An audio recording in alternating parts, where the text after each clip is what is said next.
got these stupid barriers they put in their own head. You got to resist those goddamn things because they don't do you any good, and they certainly define the potential for your future in a negative way. It's not self-serving, and it's not even real.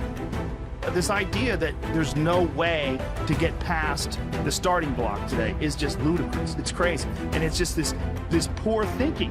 And people that are trapped in bad situations, one of the problems is you feel like this is your future. You feel like and you can't get out of that. There's no hope. There's no light at the end of the tunnel. There's no rainbow. And if you feel like that, that alone can be incredibly defining and limiting.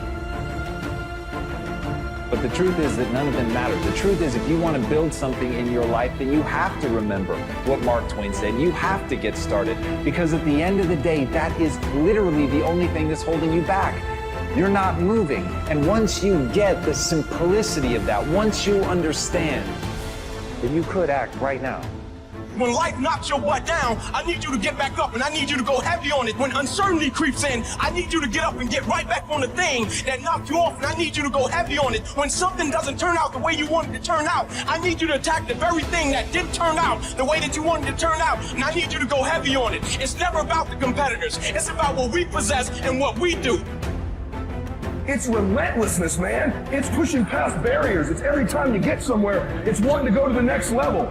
You guys are entitled to what you're entitled to is an opportunity to show up and be your best. While other people are giving up, feeling like victims, feeling powerless, becoming negative, turning on each other rather than to each other, feeling that they can't make it. Be ye not conformed to this world, but be ye transformed by the renewing of your mind with the mindset of that it's possible that we can save this generation.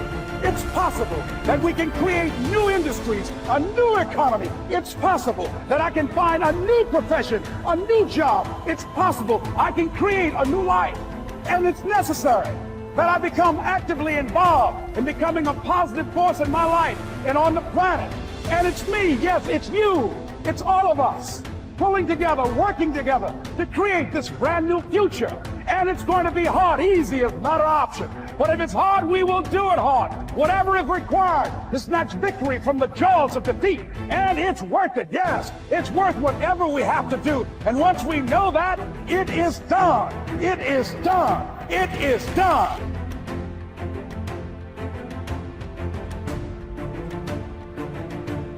I think we're all faced with great opportunities brilliantly disguised as impossible situations.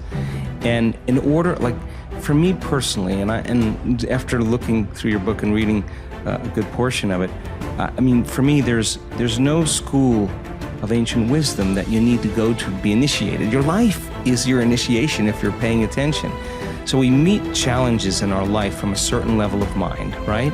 A certain level of consciousness or unconsciousness. And even Einstein said we have to go to a greater level of consciousness than the consciousness that's created the problem. Well, what is consciousness? Consciousness is awareness. And awareness means possibilities that you haven't thought of before. So we confront problems or challenges in our life. And as a side note, I was having breakfast with a researcher just last week who's studying what happens when we perceive and condition in our environment as a problem, how it weakens the organism. They're measuring this. And when a person sees it as a challenge, how they draw energy, they raise the energy of their body back into order. So if we said, I want to be wealthy or I want to be healthy, well, what you want to be that because you're not it. So the initiation of going from not it here to it here, you're going to have to climb some steps, and there's going to be some blind spots. So you try it out and it doesn't work. Well, that's because there's a part of you that's still in a habit. There's part of you that's still unconscious. Okay, so what is it about myself in that circumstance that I am feeling about that circumstance, and that feeling is causing me to think about it? So you say, oh, it's impossible, they'll never change. I'll hire a hitman, I'll hire the mafia, I'll hire an attorney, I'll have my friend's friend to talk to him, and nothing changes, right? Well, you're not separate from that experience. You're involved in it, and how you think and how you feel broadcasts energy into the field. So your energy is the same every day, and as long as your energy is the same, nothing's going to change in your life either. And nobody changes until they change their energy. So then, what piece of knowledge, what piece of information, what would love do? What would greatness look like? Okay, I don't know. All right, well, certainly somebody in history has faced this problem. Don't get on Facebook and say, does anybody have any answers? Don't get, go look it up and study and read and learn. You'll own it. And you'll say, wow, that person that was wealthy, they failed 500 times. Yeah. Well, hell, I had the wrong view of wealth. Okay, then failure's not a thing. I got to overcome failure. Well, yeah, just climb the step. Yeah. Okay, I'm reacting to that circumstance with the same emotion. That emotion is firing the same thoughts. I'm broadcasting the same energy into the field. If I were facing that circumstance and situation again with that person, that circumstance, what do I learn from that circumstance? How could I do it differently the next time? Find out a solution and rehearse it. Install the circuitry so when you get in the circumstance, you're not going to respond in an automatic habituation. Yeah. Now you're at a greater level of consciousness. Now you're looking at possibilities that you weren't looking at before because you were unconscious. Now, that process of trial and error is so important in the spiritual path. How many times do we have to forget before we remember? And then we remember and we forget again. And it takes constantly remembering until we stop forgetting. And when we get to that point, now we're conscious. Now there's wisdom.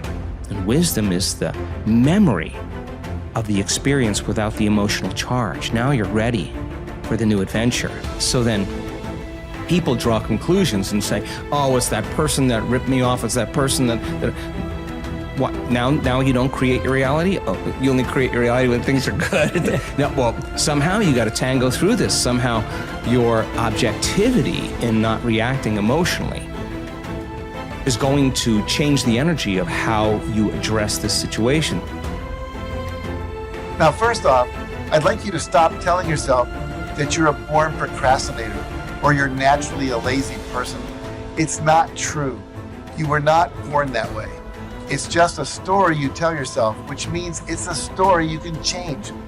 So from now on, every time you chide yourself for procrastinating or being lazy, I want you to tell yourself that you already have everything you need to accomplish any goal you can imagine, because that is the real truth of the matter.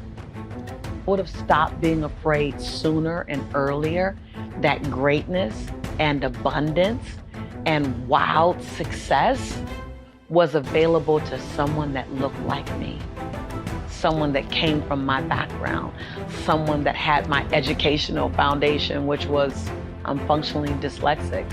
I struggled in school. I would have still given myself permission sooner to have a breathtaking, abundant life. While I was transforming my life, I still kept this sense of disbelief. And so I know that I slowed myself down a lot because until I believed it was for me, it couldn't really come into my hemisphere, it couldn't come into my life. So I would have done more work on my mindset earlier. I would have not just chased the goal, I would have chased the new belief system first. Well, I hope that some of my mistakes, based on what I didn't know, helps you to know some things sooner, quicker, faster, or that it just helps to validate that you're not alone in your thinking. I don't ever try to be perfect. I just want to perfectly manage my imperfection. Be a quick learner. Don't let it take long to teach you. Learn quick. Don't run at the wall too many times. Learn quicker. One guy said he broke his nose 7 times in the same place. Somebody says, looks like you'd stay out of that place. Learn quicker. Don't be stubborn. See, some people won't change even when a better way comes. You say, well, I've been doing it this way 30 years. Hey, be ready for change. If it's a better way, go for it. But don't try to beat it. Better have a valued goal, because otherwise you can't get any positive motivation working out. And so the more valuable the goal, in principle, the more the micro processes associated with that goal start to take on a positive charge. And so what that means is, well, you get up in the morning and you're excited about the day, you're ready to go. And so as far as I can tell, what you do is you specify your long-term ideal,